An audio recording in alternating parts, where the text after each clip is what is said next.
моя еда? Где моя еда? Вот она.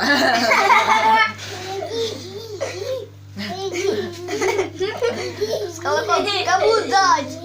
Давай кулачком так постучи. Как ты стучишь? Где моя еда? Да, что? Федя, ну-ка посмотри на меня. Ну-ка посмотри, Федечка. А зачем ему? Есть хочу.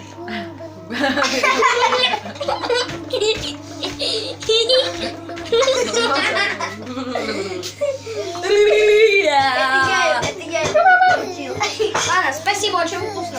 Ну, как кулаком. Я мужик, я мужик.